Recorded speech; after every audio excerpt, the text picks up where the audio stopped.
Here's presenting Ms. Rashi Jain. Hello, everyone. Good evening. So we are around 50 people here in the webinar. So to start the webinar, we'll quickly do a simple exercise, which is that we would check in saying a feeling which we are feeling at the current state. So like if somebody is feeling sad, they would just say that I'm feeling sad, and they will say their name. And that is how we will just quickly do it, and nobody has to wait for it. Nobody has to think about anything, and just say they're feeling whatever they're feeling. Okay. So I will start with myself, and then anyone can just unmute their mic and just can speak. Okay. So I'm feeling nervous. Okay. So now anyone can just take it forward.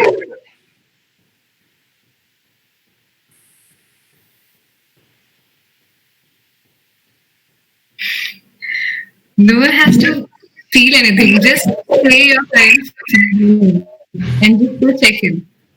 I mean, there's nothing to shy about or nothing to. If you want, you can just put off the camera. So I am not able to see your face. Don't say your name and just whatever feeling it is. Don't type if it's possible to speak. Then please kindly speak. I'm feeling overwhelmed. Okay. Next, come on. I'm feeling happy. Okay.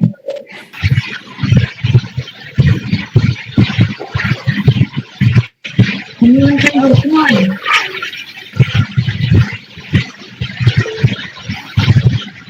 Okay. Hi, this is Trina here. Yeah. I'm really excited about the seminar. So, Yeah. Thank you. Come on, we'll just do it for 3 to 4 minutes. It's just Hi, this is Sanjana. I was feeling a bit nervous about giving the introduction today. Okay. Come on. There are so many people here, but I have just heard 4 or 5. I'm feeling excited right now. Okay. Next. I'm feeling excited Okay. to know more about this seminar. Yeah.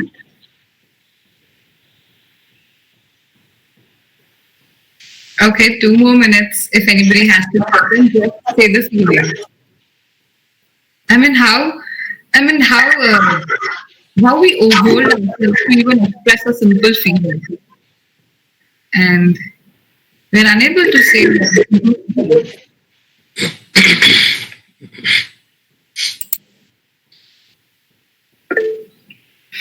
Okay. Someone is saying their Udayanta is saying he's feeling epic. Okay. Anyone else? Or should I proceed? Okay, good. Now people can type in the chat box about their feeling. So today's webinar is emotional well-being and how to understand our emotional health and well-being. So I would like to know if somebody can. There's some disturbance on his mic. Can Mridul, can you please mute your mic? Yes, ma'am. Yes. No problem. Thank you. So, what do you understand by mental health? I mean, anybody can answer. They can type in the chat box, or if they want to answer, they can answer. Anyone can say. Anything that is coming to their mind. I mean, it has not to be a definition. It could be anything.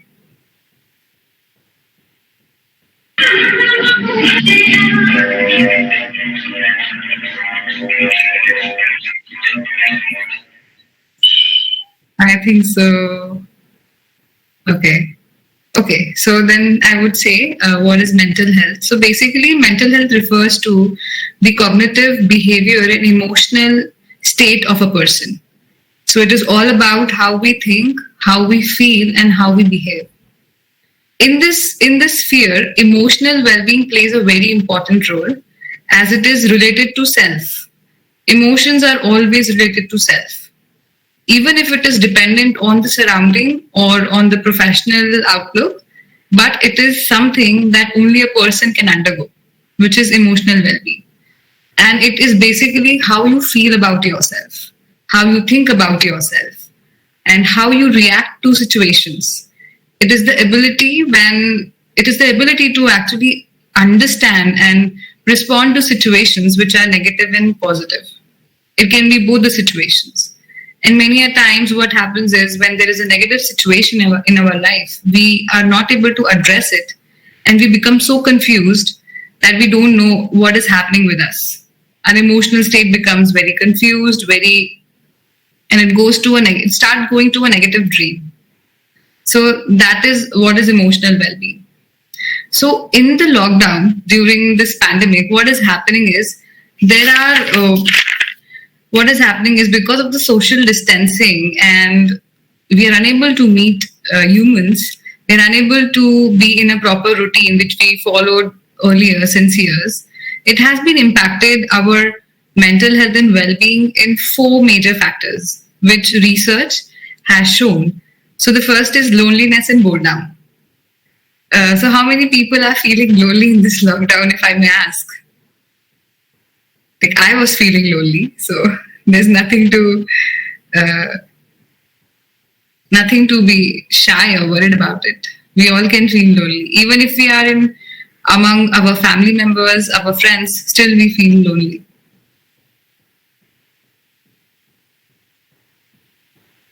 So, does anybody wants to say how many people are feeling lonely or boredom? Like, they're just bored by this routine, staying at home, just being with their parents or staying at their hostel. So, can anyone? I'm very Okay. Definitely bored, ma'am. Okay. Okay. So, why do you think that you're bored? Because of this routine, or is there any reason that is there? Ma'am, actually, the thing is that it's too much. Actually, you're repeating things again and again all over the day. Okay? Yeah. Every day is the same. And like in college, you used to go classes there. You used to interact to 4-5 people of your class. You're okay. I know living with parents. I am a hostler. Living with parents is a good thing. You have every amenity and facility with you. But when it comes to like there's a repetition of a day. Yeah. And continuously for 4 months living with them, it's like a continuous repetition for 4 months. So it's been like that. It's mentally exhausting somewhere, Okay. I would say. But have you questioned ourselves that we are living with our parents. They are the people whom we are most connected to, like since our childhood, since our birth. And when we were in school, we used to go to the school, play around, and then we just used to be with our parents at home. At that time, we never experienced boredom. And even in summer holidays, when the schools were not happening, many of us didn't go for any summer classes or something. They used to be at home, chilling out, and being with their parents most of the time. We didn't felt the boredom at that time. So, why I would answer why loneliness and boredom is coming at this moment is because there's a constant fear outside. So that is also impacting our mental health. That okay, this can happen, that can happen. And boredom is because it's just a complete strict shift which we never expected to happen. So we are bound to do this. We are not doing this by choice. So we are bound to do this, and when it's getting repetitive, obviously anyone can feel bored about it. So what are the ways that we can think of how to reduce loneliness and boredom is to do virtual socialization, which every one of us is doing, which is to schedule video calls, Skype dates, house party, playing games with our friends, but still it lacks a human touch. when we were with our friends in our colleges, obviously we used to hang out, hug each other, and just there in groups, talking our stuff and doing things. With our parents, we don't maintain a bond, most of us, that we are going and hugging them. I mean, we're just not, I mean, we are with them, we are around them, but we don't have that, tendency to go and hug our parents, hug our mother, hug our father. So we are also lacking the human touch, which is very important for any human's mental health and well-being. This is very important. So what can be done is, again, that's and how it impacts in the long run is that, okay, Mridul has a question, and the question is solitude is also a state of mind? Okay, I'll come back to this question. So how it impacts in the long run is that loneliness and boredom can impact our communication skills and decision-making skills. And many a times what happens is we start doubting ourselves when we are all alone and we are getting bored. So we are not in that state which is making us happy. So this is what the long-term impact can be. The second important thing that is causing the second reason depression is now being very prevalent nowadays. Every other person, they're saying that, okay, I'm feeling depressed. So feeling depressed is a state, whereas depression is a mental illness. So we often confuse.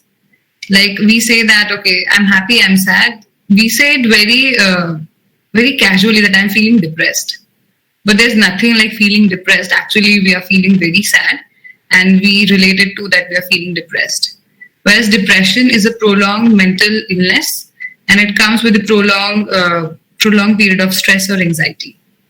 So many people are feeling depressed, and also the ones who were from the earlier times, they were into stress and anxiety. They are now going into the state of depression. Okay. So I'll address Mridul's question, that is solitude is also a state of mind. Solitude, yes, you can say solitude is a state of mind where a person feels that, okay, they are all happy, all satisfied with their own company. So it's solitude. You can take solitude into two aspects. One is negative, one is positive. The positive solitude is when the person is on the highest state of the self-love, self-care, and self-awareness, where he or she is not needing any other human beings around them. So it is a positive aspect of solitude. And at that time, what happens is the Rishi Munis or the people who are into spirituality, they go into this state of mind where they are in solitude and they do dhyan sadhana and they self-reflect among themselves. What is the negative aspect of solitude is when a person is being ignored or is left out, and that person is feeling lonely and they misjudge it by the solitude.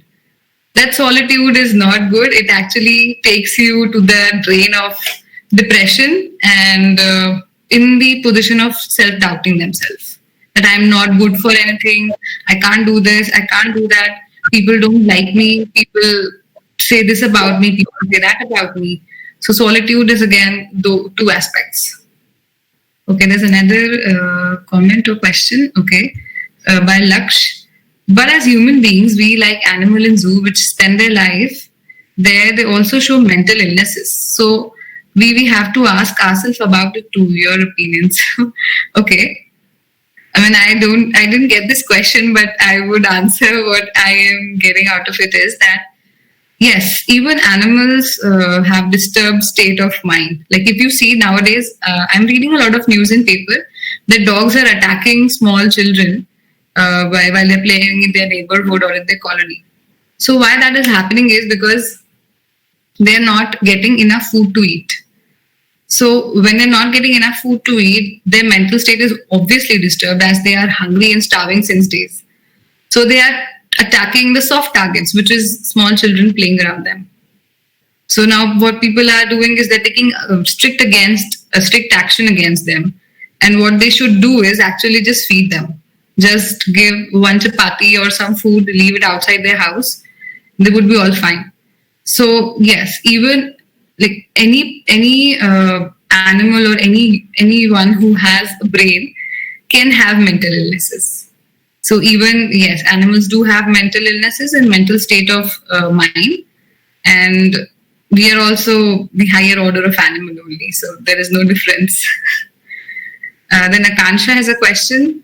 How do you tackle anxiety if you are used to being around a certain person and now you're away from them and unable to get enough time to stay in touch? Okay, good question. So this is not anxiety. Basically, you are getting worried about why you are not able to talk to that person or why you are not able to be in connect with that person. At this time, you just have to understand that this is a situation which has come out of, like, it is not a situation which has come out of choice. We all have to be in it. We are all in the same situation. And what a person can do is just understand the situation and self-reflect that why they are feeling like this, why they are feeling anxious. You're feeling anxious because you're attached to that person so much and that he or she is a part of your routine and you are unable to cope up without speaking to that person. What you can do at this moment is you can shift your focus from that person to some other activity, into some creative activity where you are able to express those emotions which you are feeling for that person into another form. Because there is no way that you can force that person to speak to you or to get in touch with you when their schedule is not permitting them to, right? I mean, you cannot force someone. You can only be present there whenever time permits. But there is no way you can force someone to come out of their routine and speak to you or give time to you. So what you can do is be patient, be empathetic towards that person also, because that person is also going through a similar situation and he or she might also be feeling the same. So what you do is you increase your anxiety by also increasing the other person's anxiety, by complaining or by becoming more demanding at this time or by blaming the other person.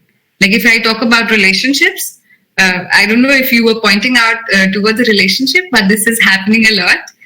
So our partners are also at their homes. The schedule is different. There are parents around at many places, at many homes. It is not that chilled out situation that you can talk to a person in open. So what happens is you have the habit of talking to that person every day and night, every moment. And it's making you restless because you're not getting it. So you have to calm down a bit.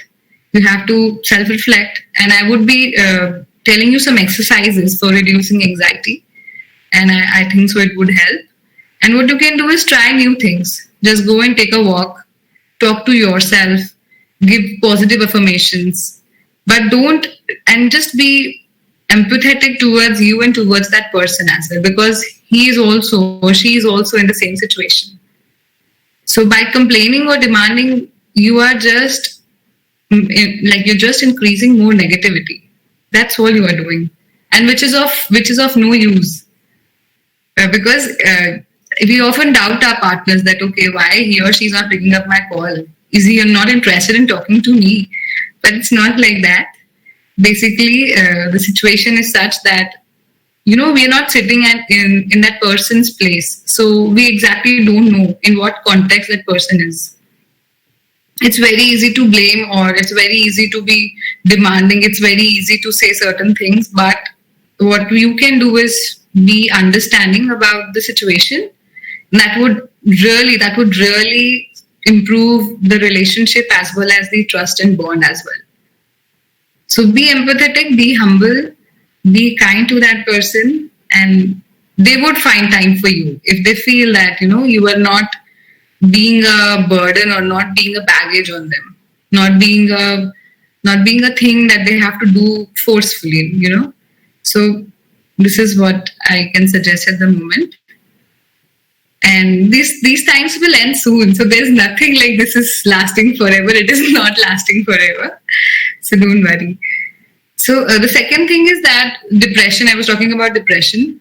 So we are all in these stressful times as we have increased the duration of sitting in front of the laptop for more than half of a day.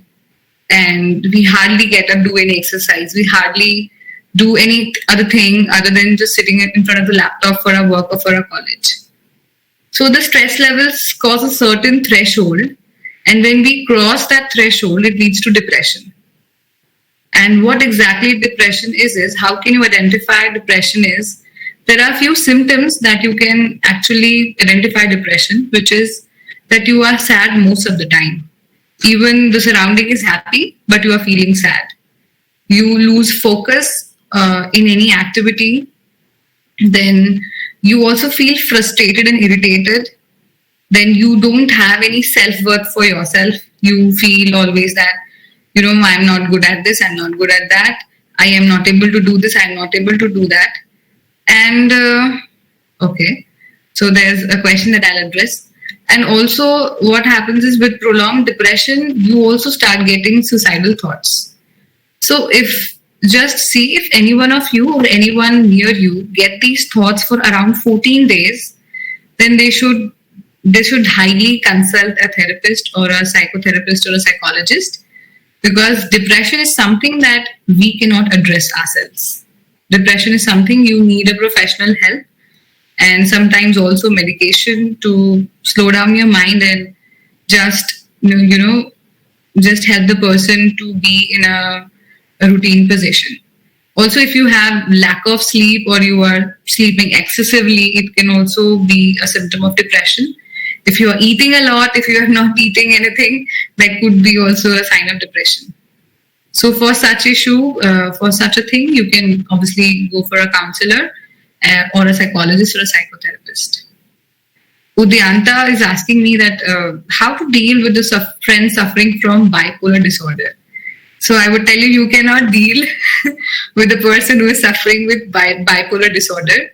I mean, yes, you know that the person suffering with bipolar disorder, you can just be very humble, very kind to that person and listen to whatever that person has to say. But to actually improve his or her condition with the disorder, we are not capable enough. And for bipolar disorder, you need a psychiatrist, because it's a neuro program which has some problem with the there are parts of brains and there is some problem there with the nerves in the brain. So it's a disorder. It's not an illness. Mental illness can be dealt with a psychologist or a counselor. But when there is bipolar disorder, split personality disorder, they have to be taken to a psychiatrist first and then to a counselor or a therapist. So the third thing that I would continue, okay. Raima is asking how to decrease the panic level. Who's suffering from panic attacks leads to depression. Okay, so excessive anxiety causes you panic attacks.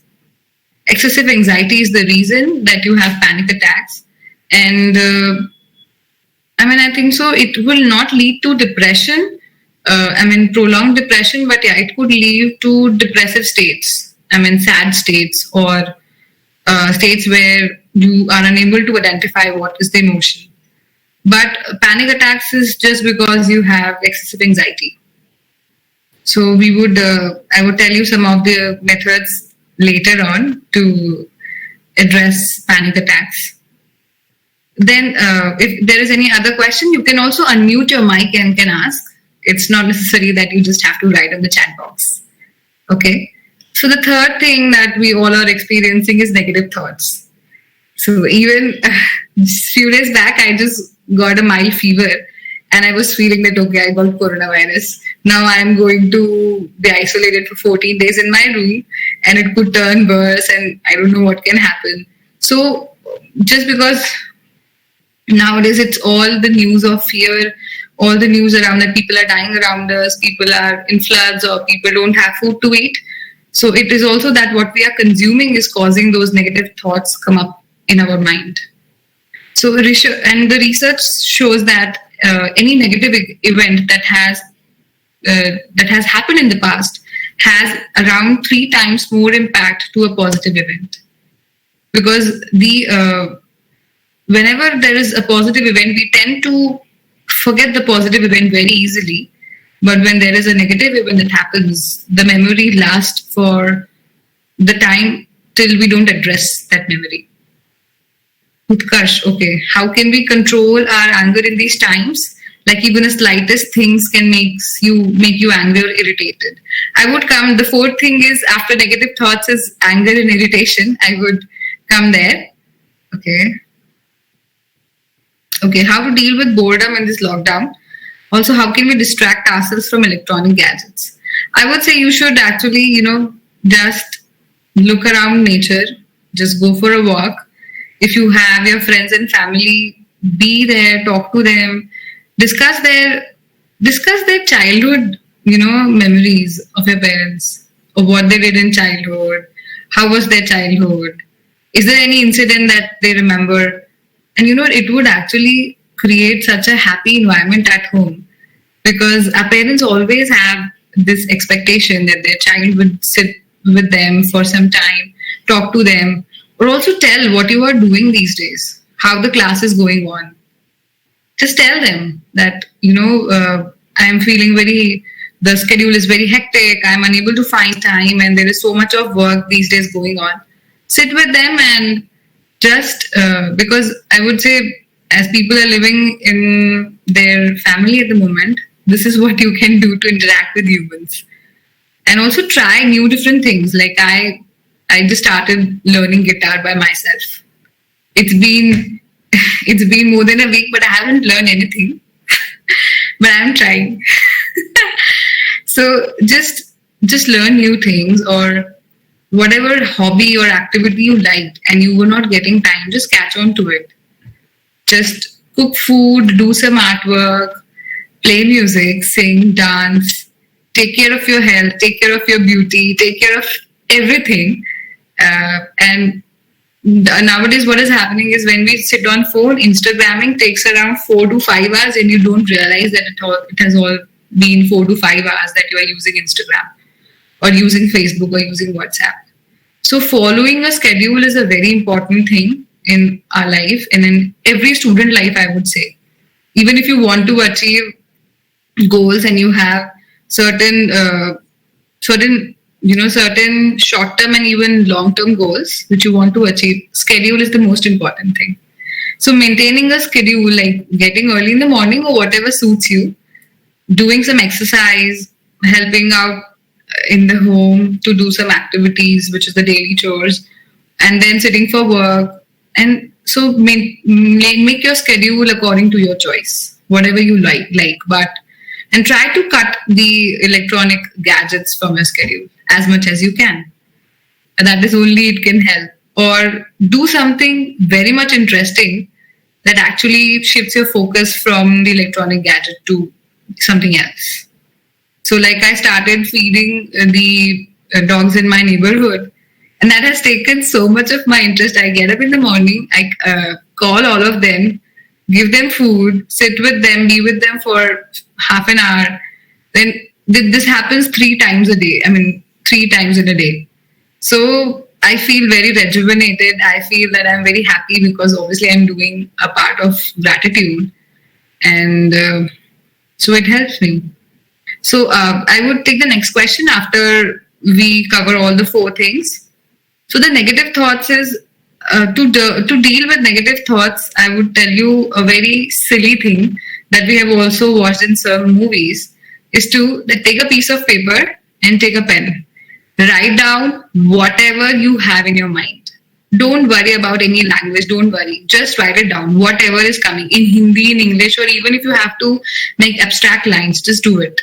Which can actually take out all your negative thoughts and then tear them or burn them. This actually helps a lot. We think that it is a very silly thing to do, but it helps a lot. So whatever negative thoughts, whenever the state is coming, when your mind is filled up with negative thoughts, just sit with your pen and paper, write all of them. And what happens is, because when these thoughts are kept inside us, they start creating stress and anxiety. And they have to come out. So it's not necessary that you always have to address them by speaking to a person. You can also write it down. And you don't have to keep it to revisit the negative thoughts. No, all the negative thoughts are meant to be just taken away from your life. So just write it down, and I mean, you can try it even right now while this webinar is going on. You can write in a piece of paper, even if there is 4 lines, and just stare it after the webinar. You would feel very relieved. So I would say that we can do this. And the 4th is the anger or irritation. So why we get anger or irritation is because the frustration that we are having for a reason is building up over days and weeks. And then it can turn into irritation or anger. And then obviously these are the unpleasant emotions, and these unpleasant emotions lead to experiences that we regret afterwards, as we have a fight with people or we say certain things that we should not in these moments. So what you can do is, there was a question like this. Okay, Trida asked, okay. What you can do is, whenever there's a situation where you are feeling anger or irritation on someone or because of the entire situation, just move away from the situation or the people who are making you feel angry for some time. If you are angry with your parents or with your siblings or anyone at home, just without responding, just move away from that situation. As you move away, you have changed the context, changed the surrounding, and your surrounding impacts or affects your affects the way you think. So obviously, when the surrounding is changed, that anger or irritation will come to calmness and will be reduced in a certain time. Also, what you can do is, whenever you're feeling like this, you can place one palm of your hand at your heart and one palm of the other palm of your hand at your stomach, and take around 5 to 10 deep breaths. When you do this, actually the oxygen is, your whole focus comes to your breathing. So the anger or irritation just goes away. And this you can try anytime. Just put one of your hand on your chest, on your heart, and one of your hand on the stomach, and just take 5 to 10 deep breaths. Another thing that you can try to deal with the situation is that you can visualize a pleasant scene from a happy memory. Okay. There's a question that how can you deal with PTSD? Okay, I'll answer this. So again, what you can do is you can visualize a scene from a pleasant memory whenever you are feeling anger or irritation. But you can just close your eyes, visualize the scene when you were very happy, or visualize the scene with your partner, with your loved one, and it would really decrease your irritation and anger. So it is known as guided imagery, which is you guide yourself to a pleasant situation which has made you feel very happy, and which can feel you which will reduce your anger or irritation. Okay. And also what you can do is another technique is, which is 4-7-8 breathing technique, which is that you sit in a room just by all yourself, and if the lights are on, it's good. But I would say if it's a a room where there is no disturbance of sound, sit there. And the 4-7-8 technique is that you sit down doing the alti palti, or when you sit on the floor, the position that you sit on the floor. And then what you can do is for 4 seconds, you can inhale from your nose. So when you close your eyes, inhale from your nose. We can try this if you guys are interested. If you want to try this activity, we can actually try this. Yes, we can try it. Okay. So just sit wherever you are. I think so. We all are in comfortable position, right? So everybody has to turn on their cameras for this. I'm thinking that I'm talking to a blank screen with just initials P, G, and whatnot, T. Cool. Okay. So I would just guide you for this small activity. So everyone just close your eyes and just sit down without touching anything, without having anything in their hand. Just sit down wherever you are and close your eyes. Sit in a comfortable position.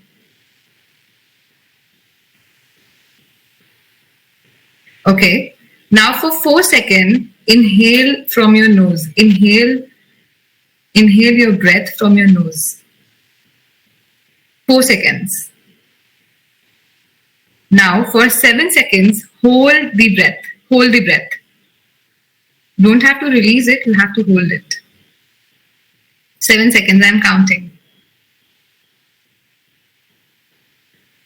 Now exhale your breath from your mouth for 8 seconds. From your mouth.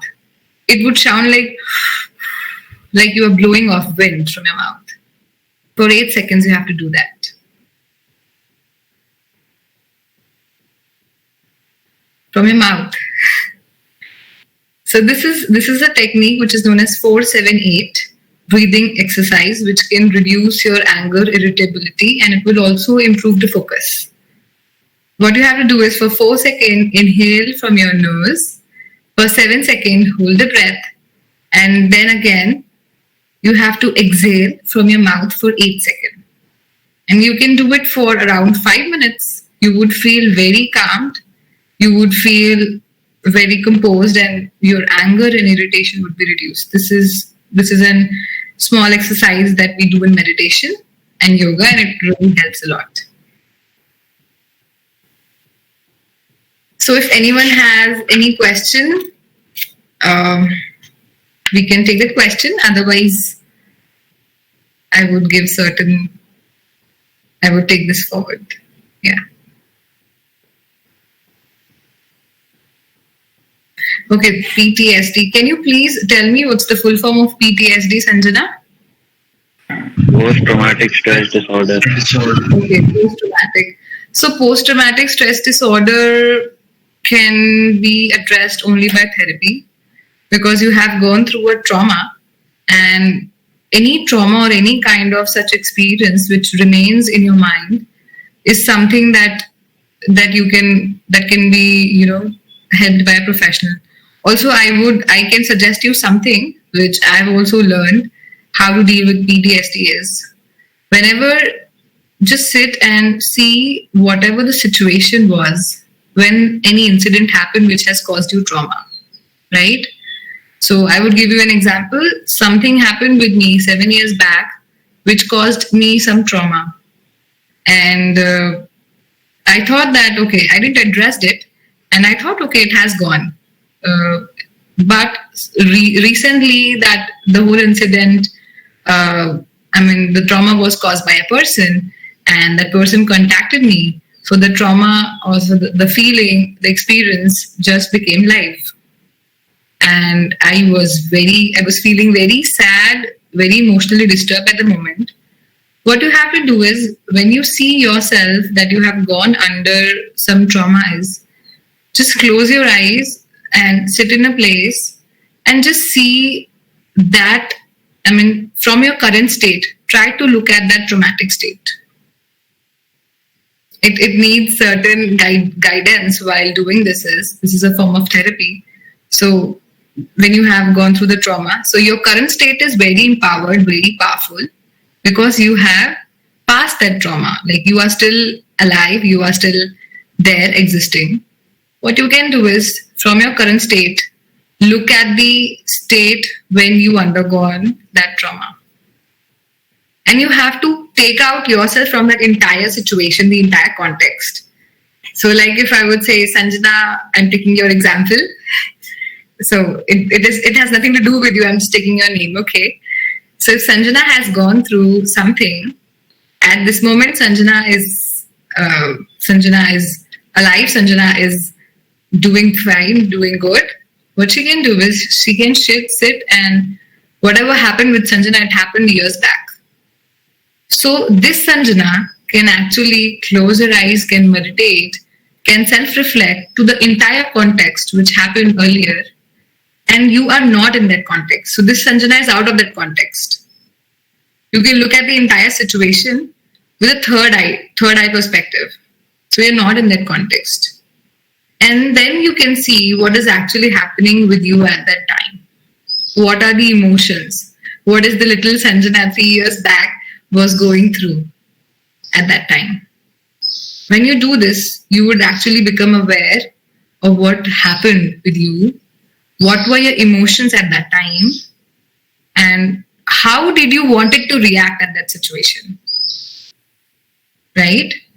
And when you will see all this, you will get some part of clarity in your mind. And then now the reaction is not there. I mean, it was only there to that limited context when some incident happened. So see yourself, create your own imagery, create your own mind map. See that you are actually reacting the way you wanted in that imagery, in that entire context, which you could not do in the real time. But you can create your mind map, create your mental imagery that you reacted at that point of time, which you wanted to.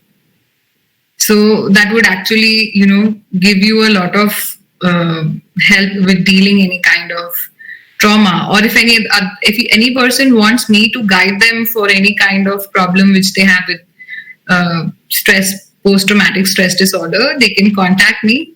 I can guide you. I can lead you to this simple therapy and other therapy as well.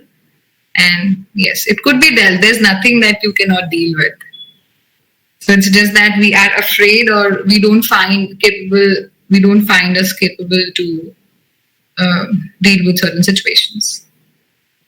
But yes, trauma in the cases of very negative incidences is something very difficult to address, and it really needs prolonged therapy, prolonged sitting with your psychologist, because there are so many emotions that you wanted to express related to that trauma, but it didn't happen at that point of time. So it's necessary to take therapy or reach out to a psychologist or a counselor. Otherwise, if you need any help, I'm always there for it. Any other question if someone has, we can.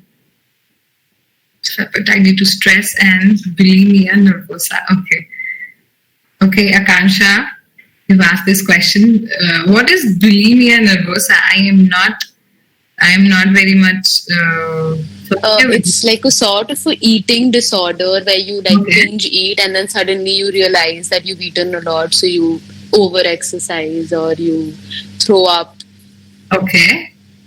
Okay, so how can you differentiate between a normal loss of appetite due to stress and? Okay, so these are contradictory situations where once you are saying that there's a loss of appetite due to stress, and the other situation is that you are overeating because of this disorder, right? But then, after overeating the next day, you don't feel like eating anything. So it's okay if you're not feeling like eating anything. Everyone's body has a capacity. So if you have overeaten, it's not necessary that you have to eat the other day. So the problem is that continues for a prolonged period of time. So this happens is that you eat one day a lot and the other day you are not eating anything, and then the cycle continues, right? Yeah, because it's stressful, I guess.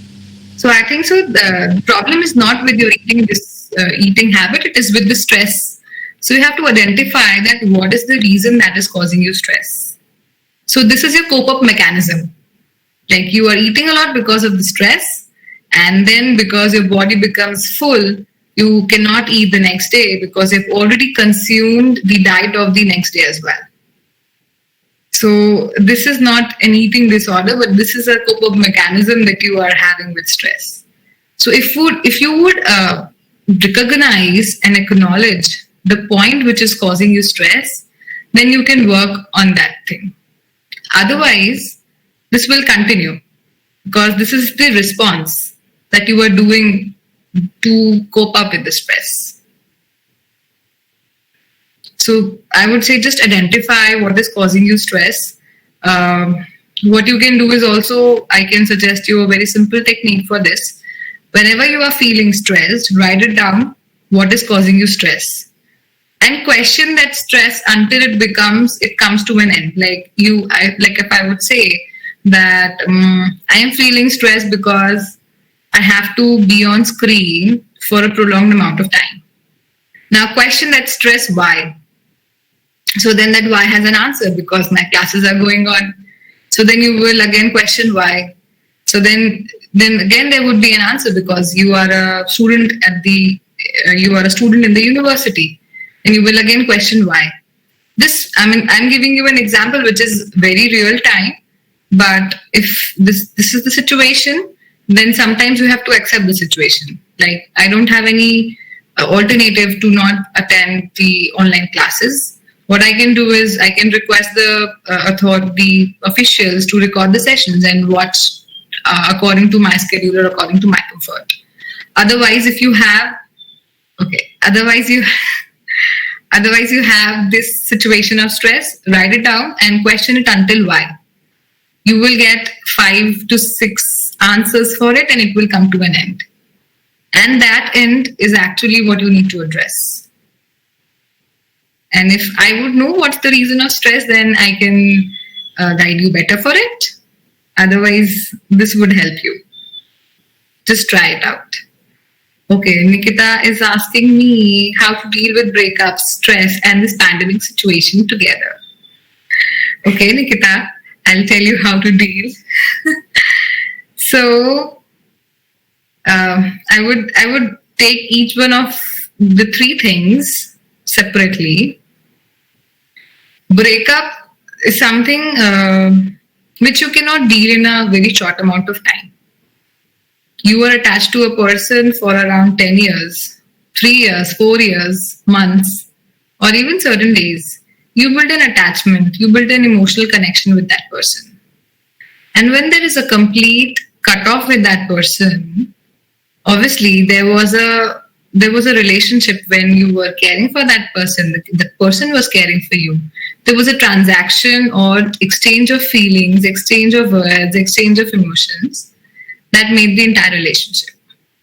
So I would say if you have undergone a breakup at this moment, it's the best time that you can self-reflect and you can actually build a self-worth for yourself, and you can love yourself. So if the other person is not caring and loving you, but you can do it, right? You can love yourself, you can self-care for yourself.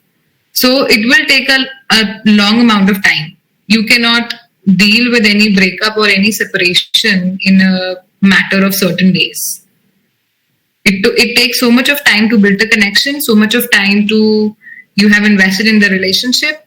So give yourself time. Accept the situation that this has happened. It has happened, but I didn't want it to happen, but it has happened. And also stop victimizing yourself. What we do is whenever there's a breakup happening in this age, we try to victimize ourselves that, okay, I was always doing this for him or her. I did my best. There was nothing that I haven't done for the other person, but still that person did this to me. So we are caught in the drama triangle. We are caught in the victimized position in which we are victimizing ourselves. And until we victimize ourselves, we can never be out of that breakup situation. Because we like it. We like to victimize ourselves, right? So to deal with any breakup, take responsibility. Take responsibility of what has happened. And it has happened because there was a reason behind it. That is why it has happened. So take responsibility of yourself. Take responsibility of your actions, of your words and thoughts.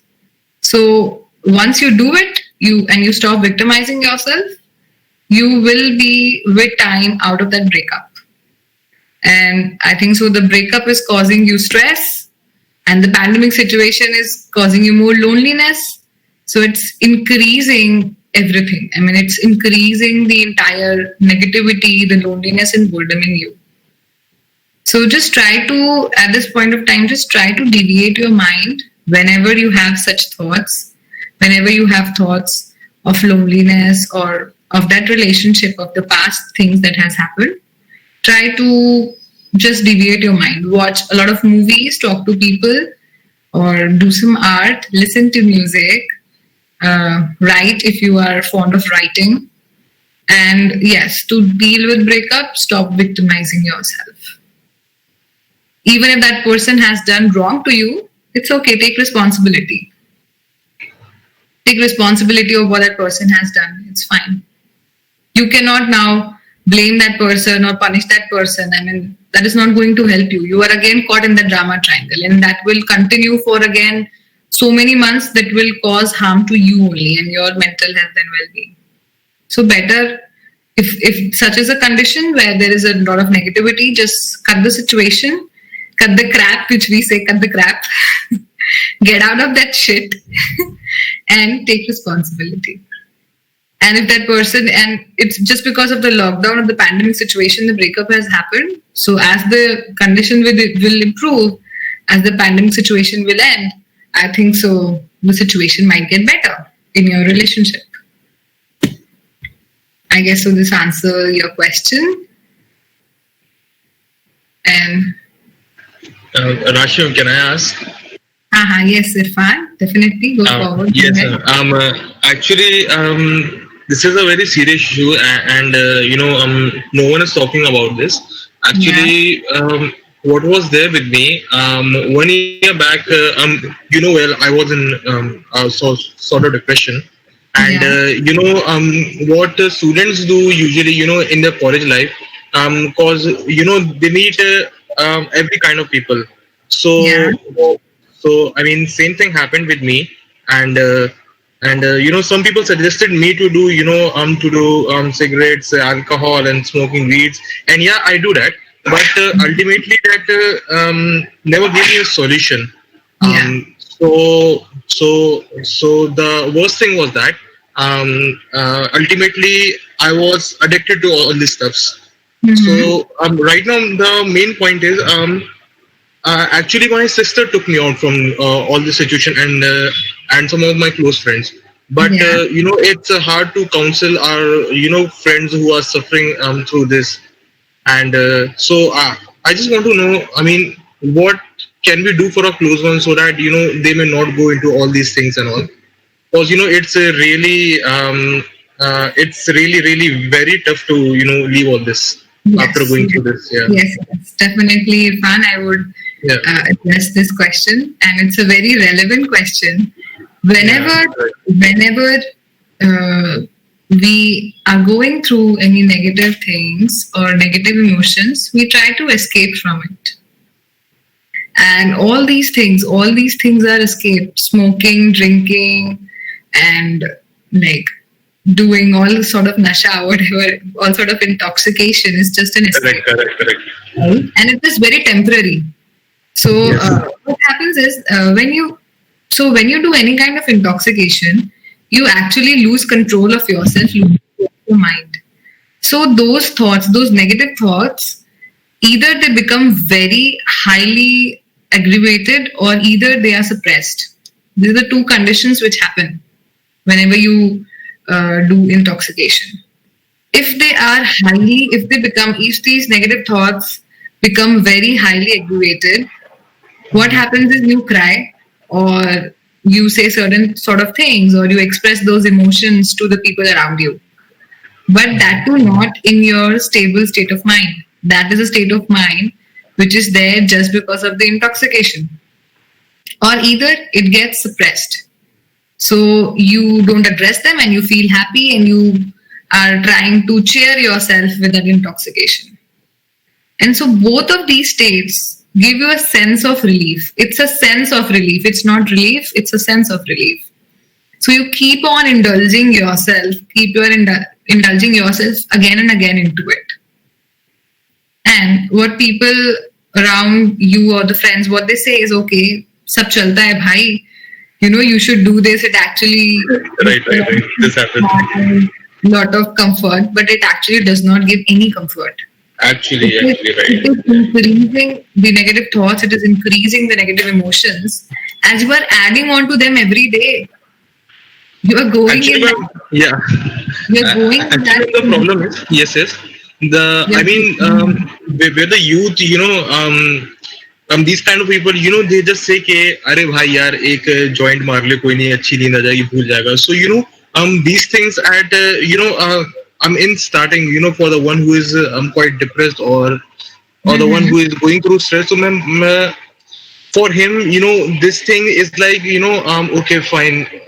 If by this joint or this alcohol I may sleep today, so that's good. Okay, I'll take it. So ultimately he is ruining his health and as well as his wealth too. So Okay.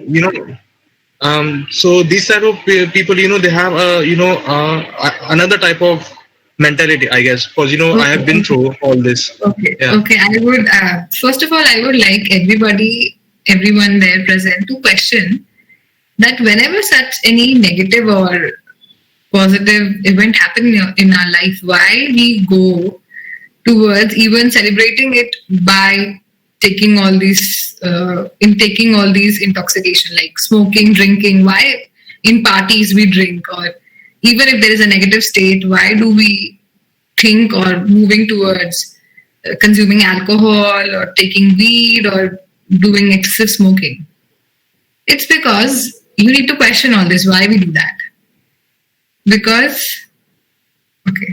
It's because we have seen since our childhood and in our surrounding, through social media, through media, in pictures and films from everywhere, that whenever a person is feeling very sad, very happy, this is the only way they celebrate, or this is the only way they express their pain.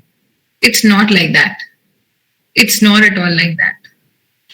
So the information that is given to us by the surrounding circumstances, surrounding context, is completely bullshit. It just causes you more pain, or it just causes you more negativity in the entire outlook, in the entire context. At this point of time, what one should do is one should be just with themselves, ask for help, just go to a therapist, go to a counselor, rather than going or just indulging in such activities. Right. And one should be very mindful enough. Like, you are already in pain. You already had a negative event in your life. And do you want to add on to that event? Like, that all this intoxication is going to harm your health. So do you again want to go to that victimized position in which you want to feel, अच्छा ठीक है, अब तो मेरा कौन ही है देखने वाला. I should do all this. I should behave like a drunkard, or I should behave like I don't care. But it's not like that. Every person cares. Every human cares. Every person has emotions and feelings. So discussing with these situations with your friends, family, with your near ones. And if you need any help, going to a therapist, psychologist, or a professional is not any shame. We all are humans. We all have emotions. And if a person who says that, अरे तू तो यार भाई इतने से मैं घबरा गया, क्या हो गया यार, इसमें क्या हो गया, एक लड़की या लड़का ही तो चला गया छोड़ के, इसमें कौन सी बड़ी बात है. अरे भाई बड़ी बात है. We are humans. Actually. Right? We are humans and this happens. So this is the stigma that we have, no? That a person should not cry when they are going through negative times, a person should not speak, or a person should not show their emotions. This is the stigma that we have in our society. So one should be mindful enough of what is good for them, what is bad for them, and be very appropriate while making choices. While making choices of which will relieve them or which will increase this whole negative context. I hope so. Irfan, that answers my question. Your question. I got all the answers now. Thank you so much. Yeah, we can speak later. No problem. Yeah, sure. Yeah. So there's a question by Ashish, and he says, ma'am, as in present situation, me and many of my friends are frustrated or stressed because exams are not being conducted, as there is no clear information by government, UGC, etc., whether it will held or not. At the same time, colleges are not understanding the problems regarding books, notes, connectivity issues, etc. So how, ma'am, can I cope up with this problem, because me and many of my friends are very frustrated with this situation? So Ashish, I would tell you that I am also a research fellow, and even my fellowship is going on entirely online. This is also what I am going through, but I don't have any exams, so this is a plus point. I think so. What you can do is, at this time is you can just communicate with the authorities that it is hampering your mental health and well-being, and you won't be able to, and you're not able to, maintain your peace, maintain yourself, maintain the entire environment around you. So it is becoming very difficult. The government or the authorities, I know that they're very, very ignorant of such things in our society. They don't care. There are certain rules which they have to follow. So I would say that don't care about it. If this is the situation, if they're not agreeing or not listening to you, just follow shortcuts then. Even if they are conducting online exams, so online exams will happen on laptop or a phone. Don't take any stress. If you want to study and give the exams, give it. Otherwise, if you want to find out education is to gain knowledge. It is not based on the CGPA or the number that you are getting. We have made that culture that ये 95% आया तो सामने वाला इंसान जरूर समझता है. ऐसा कुछ नहीं होता है. It's just that you're mugging up something and then vomiting it out in a paper doesn't make you intelligent, doesn't make you knowledgeable. So I would say follow shortcuts. If there is connectivity issues, notes, problems regarding books, convey it to the authorities. If they're not agreeing, you can follow whatever shortcuts you have. I cannot say everything here, but you better know what are the shortcuts to give an online exam. And don't be frustrated. We all are frustrated, so don't disregard that feeling. Discuss and say whatever you want to the authorities. Just take it out. Whatever you're feeling, you have to bitch about them. You have to talk that, okay, this could be, this is what they're doing. Or what collectively you can do is build a consciousness and suggest some better way to your college. If you have in your mind. If you have any better way of how they can evaluate you, then you can suggest as a complete class or as a complete batch to your college authorities or to your school authorities that you can do. And they listen. I know that they will listen. Definitely they will listen. But it should be a collective consciousness. It should not be like one person saying something, one person saying another thing. It should be a collective decision that you have to take. Okay, Ahana has a next question, which is, how can we deal with the problems we face with low self-esteem? Okay. Ahana, this is a very good question, and I would tell you that most of the girls in our society deal or have this problem of low self-esteem. So low self-esteem, like if I would share my example, I would share my example first and let's address the question. I also had low self-esteem since my childhood because when I was small, I was dark in complexion. And because all of my family and the members and the extended family, people were very fair. And when you were a child, you don't know the concept of beauty, concept of what is right, what is wrong. So people used to talk about me that, okay, what she will, to a girl who is 8 or 9 years old, my extended family is talking that how will she get married, which is not even a question at that point of age. So I listened to all those conversations. I listened to whatever they're speaking about me, and it got inside me. Like people started ignoring me, bullying me, and also disregarding me at times because I was dark in complexion. This is how the societal structure plays a role there. This self-esteem, so I developed with time, it developed into a lot of insecurities and self-doubt about myself. And it was actually curbing my confidence and self-esteem. And also with, it got increased by getting into a relationship which didn't work out. And then I was into depression. So everything came from that part that I was dark in complexion. People treated me in a way that I wasn't accepted or I have did something wrong to be born like that, which then came into self-doubt and insecurities that led me into a relationship which was not healthy and that led me into depression. So see how the connection is being built. So self-esteem have to do with how you see yourself. Self-esteem is something which is self, as you can see, it's self. So if a person is having low self-esteem, that person has to work on their self-worth, on the way they see themselves, on the way how much they love themselves, how much they care for themselves. Once you start practicing self-love, self-care, your self-esteem and your confidence will be absolutely high. And the first step for this is self-acceptance. You have to accept the way you are. Like, every human is unique on this planet. Every human is beautiful. The perception of society is the perception of beauty is created by society. So it doesn't have to do with you at all. It is the perception of society, not about yourself. So the first step is that you have to accept yourself, accept however you are. Yes, you can, if a person is if a person is having weight issues, they can obviously improve it. But first you have to accept it, that okay, this is what I am, who I am.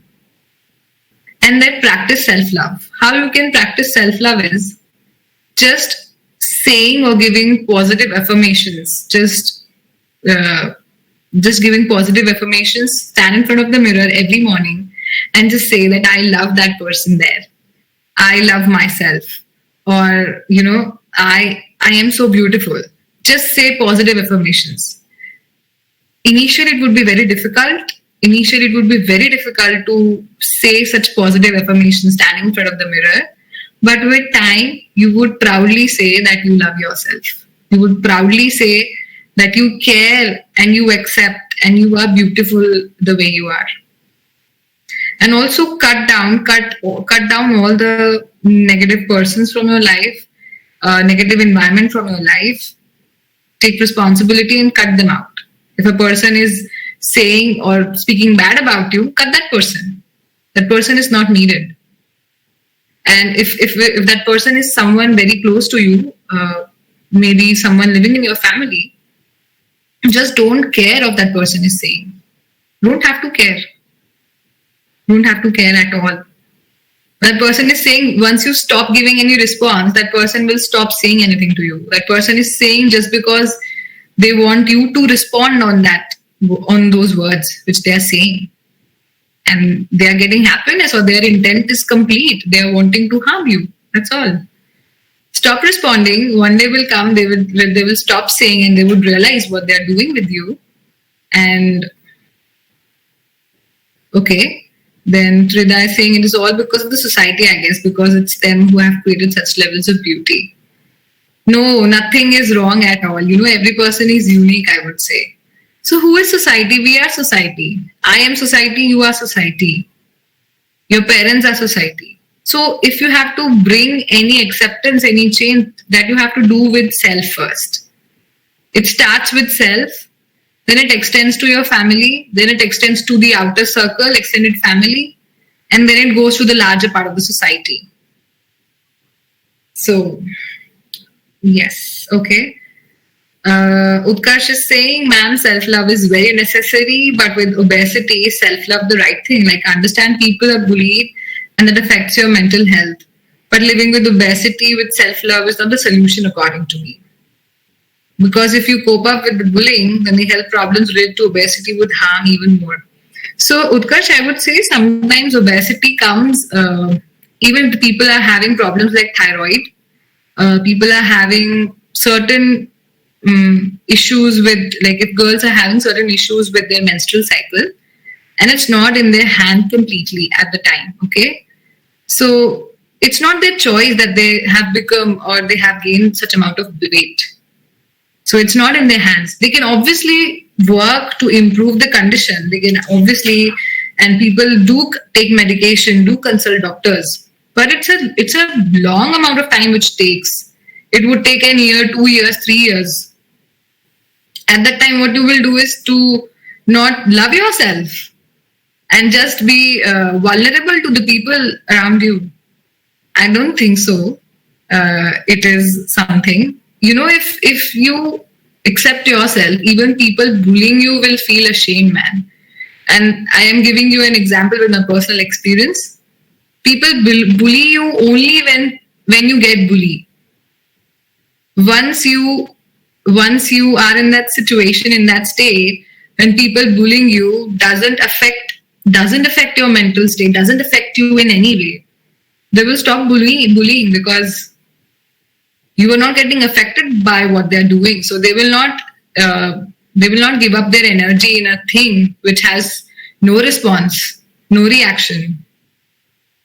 And obesity comes with a lot of reasons. So if you identify the reason and you are working for it, it's well and good. But many a times with many people on the earth, it happens that even if they try a lot, they are not able to pinpoint the right action or the right thing that they have to cut down their weight.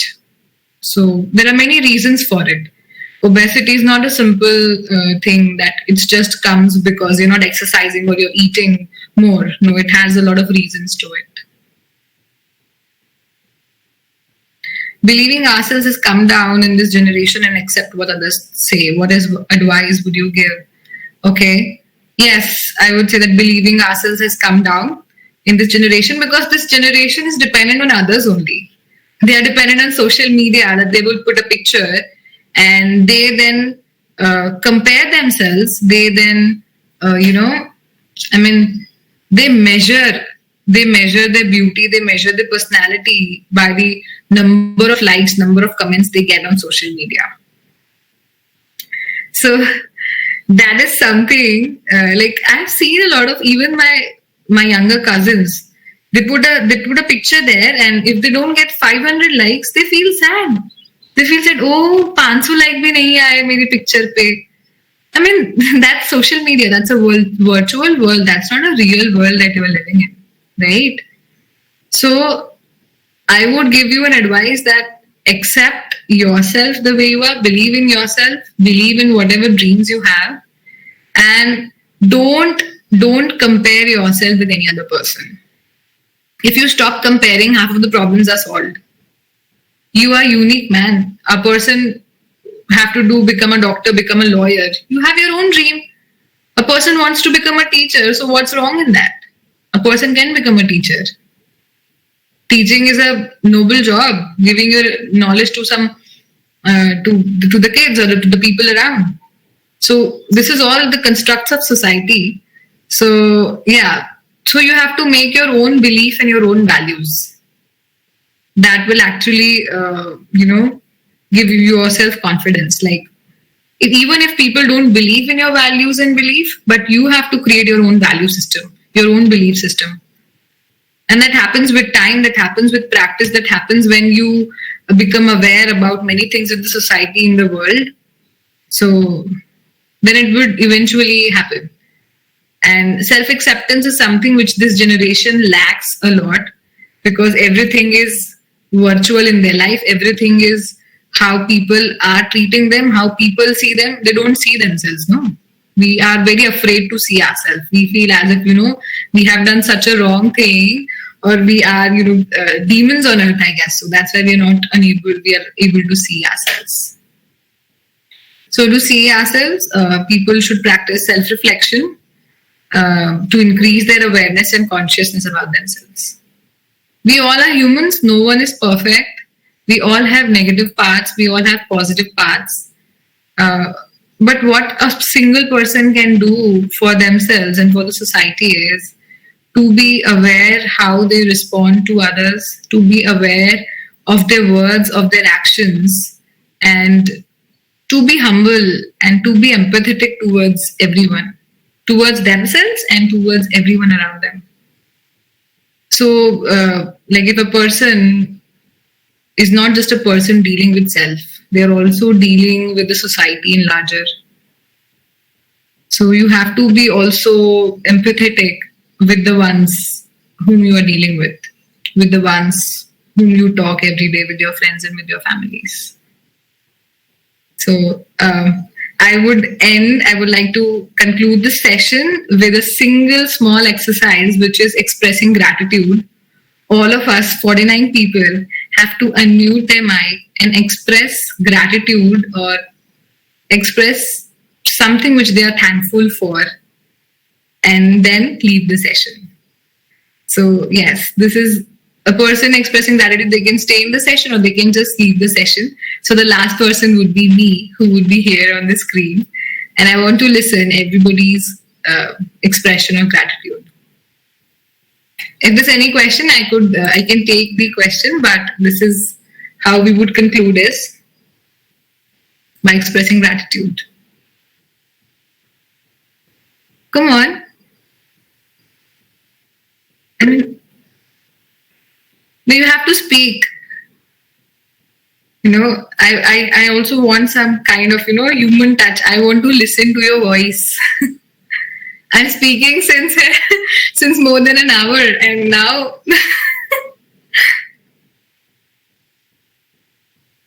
come on, we will start with the expressing gratitude.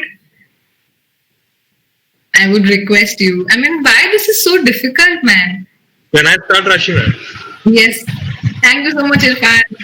Yeah. Okay.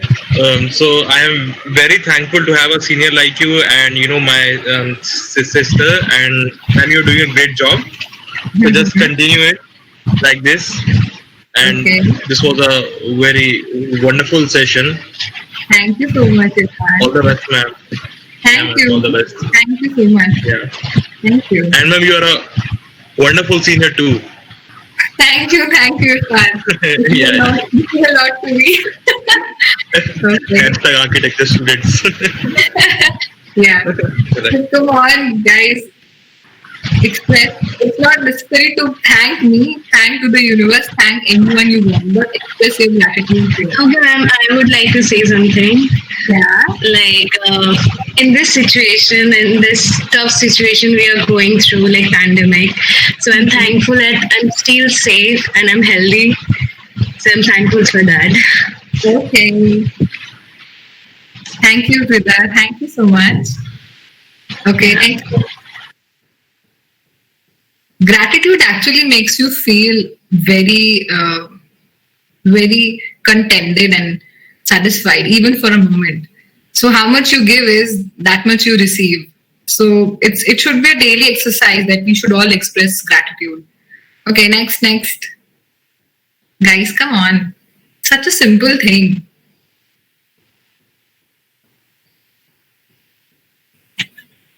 Don't have to think while expressing gratitude. Ma'am, I like to thank my parents for whatever they're giving me. They're the reason I am here.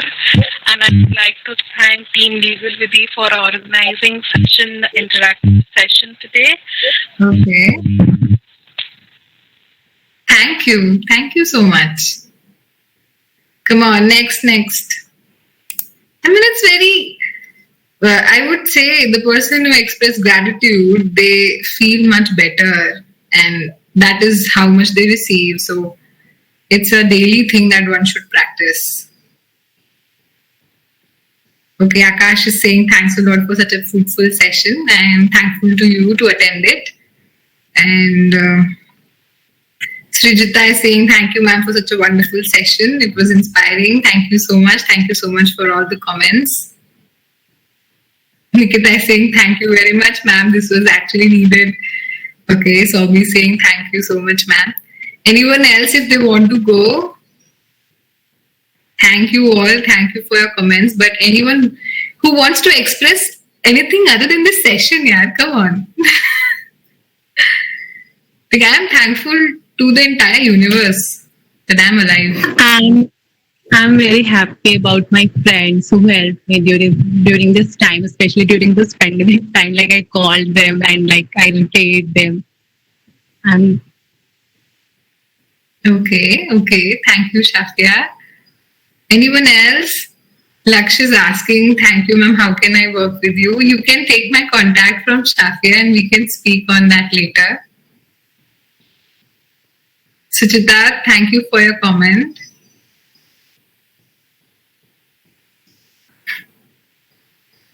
Thank you all. This is great. If anyone have any kind of if anyone is going through any difficult situation, anything that they need help on, they can contact Shafia and take my number or contact me on my mail ID. Anything that is comfortable to them. And I'm always there. You can call me even at midnight. Like I'm attending calls at 3 a.m. at midnight. So not a problem for me. Whenever anyone is feeling low, they can call me. Thank you so much. Thank you so much. Thank you.